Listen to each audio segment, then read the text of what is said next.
امت کے نمونوں کے اندر اب سڑان بہت آ گئی ہے، جس کی بدبو سے بچنا اور بچانے کی ذمہ داری بھی اس امت کے خلاف اور علماء کی ذمہ داری ہے۔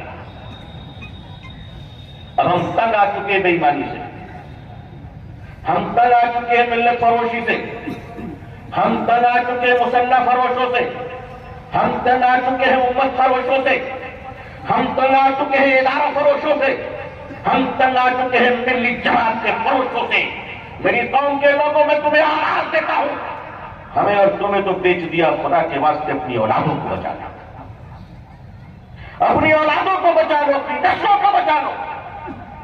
یقیناً اللہ تعالیٰ ان کی قبروں کو نور سے بھرے، وہ اکابر علماء و بزرگان دین جنہوں نے خانقاہوں کا ایک متبرک سلسلہ شروع کیا، جنہوں نے مدرسوں کی بنیادیں رکھی، جنہوں نے علماء حق جیسی عظیم دولت اور اللہ کی نعمت ہمیں دیا، اور ہمیں ان سب سے محبت ہے۔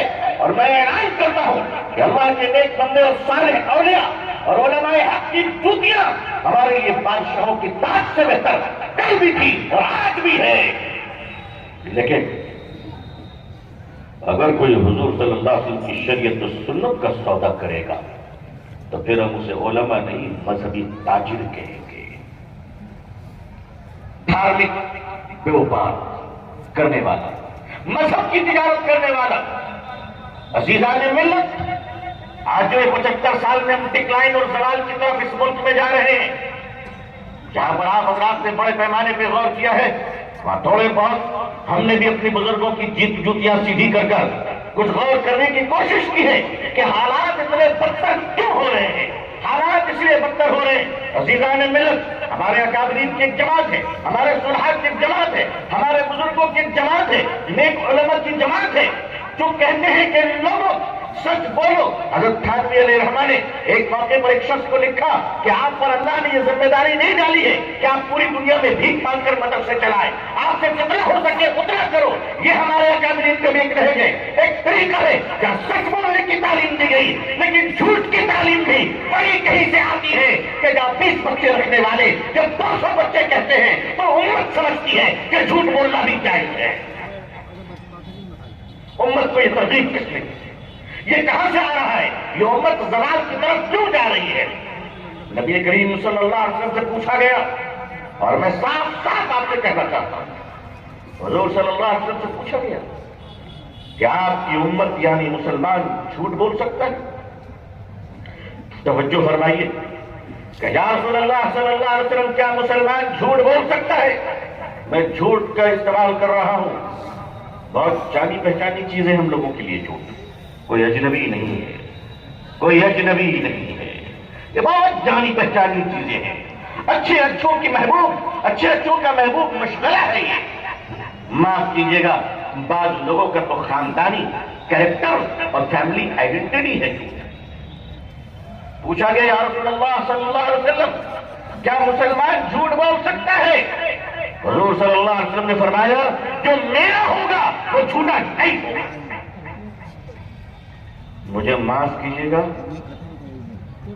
دیندار لوگ بھی کتنا سچ بول رہے ہیں یہ تو داہنی طرف والا فرشتہ ہی بتا پائے گا، ہم پوزیشن میں نہیں بتانے کے۔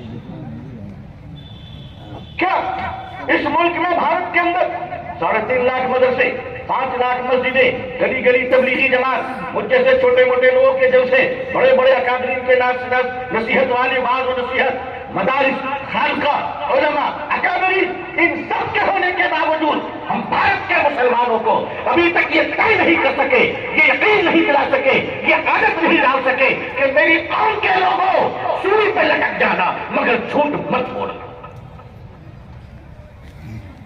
یہ اعظم گڑھ کا علاقہ، اللہ آپ کو نظر بد سے بچائے، ریال نے، دینار نے، رنگت نے آپ کو خوشحال بنا دیا، ماشاءاللہ بڑے مالدار بن گئے آپ، بہت اچھا، اللہ مبارک فرمائے آپ کی مالداری۔ میں تو یہ بھی دعا کرتا ہوں کہ اللہ امبانی کو آپ نے دیا، اب رحمانی کو دے دیجیے۔ ہم اللہ ہی سے مانگ رہے ہیں، کسی اور سے نہیں مانگ رہے۔ بھائی 3 آدمی 2 ہو گیا، امبانی اڈانی ہو گیا، اب رحمانی کا نمبر ہے۔ اللہ کے خزانے میں کمی کون سی ہے؟ کمی کون سی ہے؟ لیکن آپ مجھے بتائیے، امت کا یہ جو مزاج چل رہا ہے تکبر کا، متکبرانہ مزاج، دولت آ گئی، میں صاف صاف کہتا ہوں کہ ہم اپنے ملت کی اصلاح کبھی کبھی جی چاہتا ہے کہ یا تو جلسے بند کر دیں یا جلسوں کا اہداف کتاب شروع کر دیں. امت ہم یہ آج تک طے نہیں عادت نہیں بنا سکے کہ مسلمانوں ہمیں جھوٹ نہیں بولنا ہے. جھوٹ کے خلاف جاپان میں اسلام تو نہیں ہے مگر سچائی وہاں ہے. سچائی ایسی ہے کہ اگر آپ کے پرس بھی گاڑی میں چھوٹ جائے تو ایمانداری سے آپ کے ایڈریس پر پہنچا دیا جائے. جاپان میں اسلام تو نہیں ہے مگر وہاں شراب پینے والا شرابی بھی سچ بولتا ہے, جھوٹ نہیں بولتا ہے. کیا یہ کہوں کہ اسلام وہاں ہے مسلمان یہاں ہے؟ یہاں آج مسجد کے محراب سے جھوٹ بولے جا رہے. میں صاف صاف آپ سے کہہ رہا ہوں کہ اگر ہم لوگوں نے اپنی عادتوں کو نہیں بدلا, اگر خصلتوں کو نہیں بدلا, فطرت کو نہیں بدلا, مزاج کو نہیں بدلا اور اپنے حالات کو ٹھیک نہیں کیے اور اللہ تعالیٰ کے دین کو پاک صاف نہ رکھا اور شریعت کے ساتھ مذاق کرنا بند نہ کیا تو اللہ مجھے معاف فرمائے اس امت کو, مسلمانوں کو بھارت کے اندر تہجد اور مدرسوں کے ساتھ مٹا دیا جائے.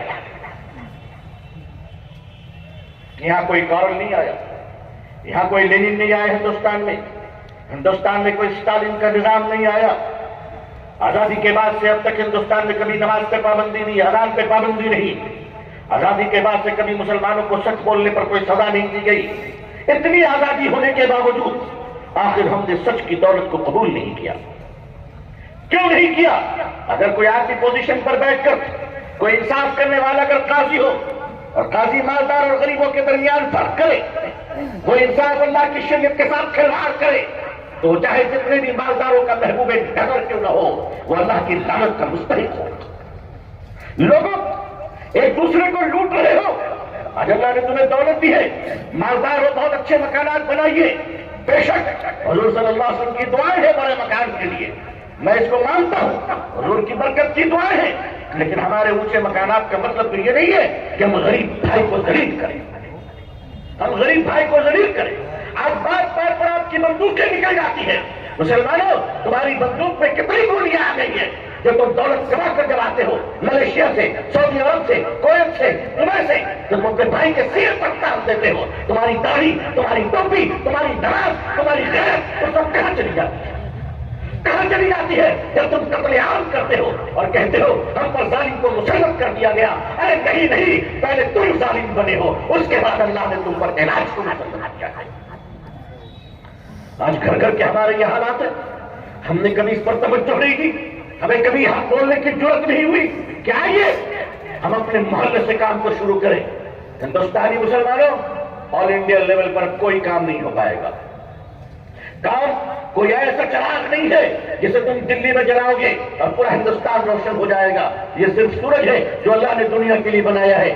ہر چراغ اگر آپ کو تبدیلی لانی ہے, اگر آپ کو انقلاب لانا ہے, اگر آپ کو بہتر معاشرے کی تعمیر کرنی ہے تو شریعت و سنت کا خواب دیکھیے اور یہ سمجھ لیجیے کہ شریعت و سنت کو زندہ کرنے کے لیے اب انڈین لیول پر کوئی قائد نہیں, اب آل انڈیا لیول پر کوئی صدر نہیں. اب جو کام ہوگا آپ کے محلے کی مسجدوں سے ہوگا.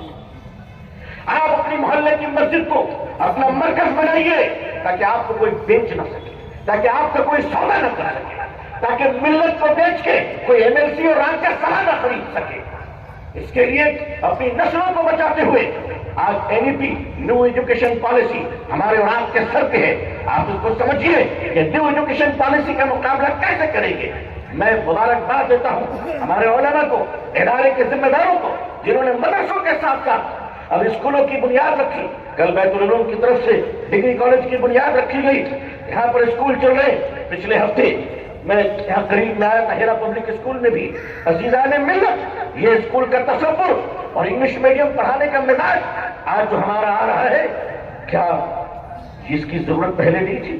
جو آ رہا ہے میں اس پر مبارکباد پیش کرتا ہوں, لیکن یہ کہتا ہوا چلوں کہ جب اس کی بات ہمارے لوگ کیا کرتے تھے تو جو لوگ حرام کے فتوے دیتے تھے آج وہ بھی اسی لائن میں چل رہے ہیں.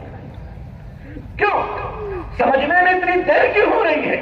امت کا پیسہ ضائع کیوں ہو رہا ہے؟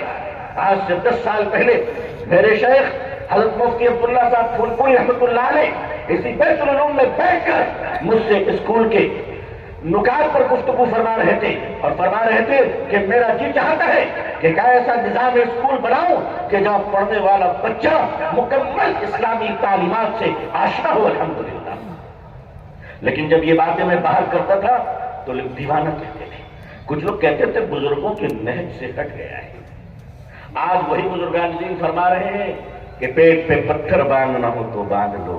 میں یہی تو کہہ رہا ہوں کہ 70 سال پہلے اگر 2-4 کنکریاں باندھ لی ہوتی تو پتھر باندھنے کی نوبت نہ آتی۔ یہی تو کہا، اور کیا کہا؟ عزیزان ملت، مدارس اسلامیہ کے وجود کو برقرار رکھنا انشاءاللہ، کہیے انشاءاللہ۔ مگر 2 چیزیں یاد رکھیے گا، یہاں پر جو کیا کافر علماء ہیں، میں ان کی خدمت میں یہ بات رکھنا چاہتا ہوں کہ ہمارے کوانٹٹی کے ساتھ ہمیں کوالٹی پر توجہ دینی ہے۔ کوالٹی ایک امت کی اصلاح کا مزاج کہ ہم یہ بات صاف کر دیں کہ مسلمانوں، معاشرے میں